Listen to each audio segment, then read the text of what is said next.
एक bullet proof jacket से कोई खास फर्क नहीं पड़ता। यह गोला या बम पलक झपकते ही आपके शरीर को भेद सकता है। भले ही आप 20 बुलेट प्रूफ जैकेट एक के ऊपर एक पहन लें, गोला बारूद पर उसका कोई खास असर नहीं होता। वह सीधे आपके शरीर को भेद देगा। अगर आप 100 बुलेट प्रूफ जैकेट पहन लें तो वे कुछ ऊर्जा जरूर सोखेंगी, लेकिन जबरदस्त झटका आपकी हड्डियां तोड़ देगा और अंदरूनी अंगों को चूर चूर कर देगा। और अगर आप 5000 जैकेट्स लगाकर एक मोटी दीवार जैसी संरचना बना भी लें तो भी धमाके की ताकत उस बुलेट प्रूफ दीवार के रास्ते आप तक पहुंच जाएगी और आपको जमीन पर गिरा देगी। जब किसी कैदी को गोली मारने के लिए एक फायरिंग स्क्वाड तैयार होता है तो उनमें से एक गोली ब्लैंक खाली होती है जो किसी को मारती नहीं है। फिर भी यह गोली कैदी की ओर चलाई जाती है और हल्का झटका देती है। 033 सैनिकों को नहीं पता होता कि असली गोली किसकी राइफल में थी। इससे उन्हें यह नहीं पता चलता कि किसने कैदी को वास्तव में मारा। इसका मकसद होता है कि सैनिकों को अपराधबोध न हो और वे चैन की नींद सो सकें।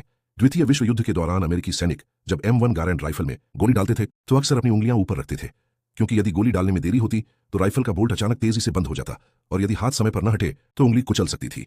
एक सैनिक ने तो यहां तक किया कि उसने बारूद को जख्म पर डाला, फिर उसमें चिंगारी लगाकर उसे जला दिया और फिर उस घाव को कपड़े से बांध दिया और तुरंत लड़ाई में वापस लौट गया। जी बिजार ऐसा इसलिए किया गया क्योंकि बारूद जलने की तापमान 800 डिग्री सेल्सियस से ज्यादा होती है। इतनी ज्यादा गर्मी खून बहना रोक देती है और संक्रमण से भी बचाती है।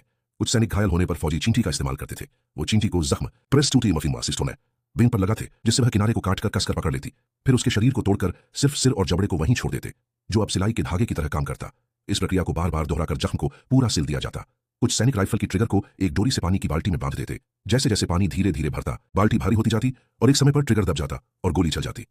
रिजर्व 136 चालाकी से दुश्मन को लगता कि हमारे सैनिक अभी भी खाई में मौजूद हैं। इससे असली सैनिकों को या तो पीछे हटने का समय मिलता या दुश्मन पर हमला करने का मौका। द्वितीय विश्व युद्ध के सैनिक अक्सर युद्ध क्षेत्र में अपनी वर्दी की कॉलर छुपा देते थे।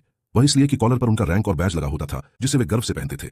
लेकिन WWE के स्नाइपर्स जूजिशु हमेशा सबसे ऊंचे रैंक वाले सैनिकों को पहले मारते थे। इसीलिए जिंदा रहने के लिए सैनिक अपने कॉलर मोड़ देते थे ताकि उनका रैंक न दिखे। यह छोटा सा कदम कई लोगों की जान बचा देता था। 001 फीस टू बटुराई के दौरान सहयोगी सेना एलाइज चूहों की लाशों में ग्रेनेड हैंड ग्रेनेड भर देती थी। फिर उन्हें चुपचाप जर्मन सेना के बॉयलर रूम के पास फेंक दिया जाता था।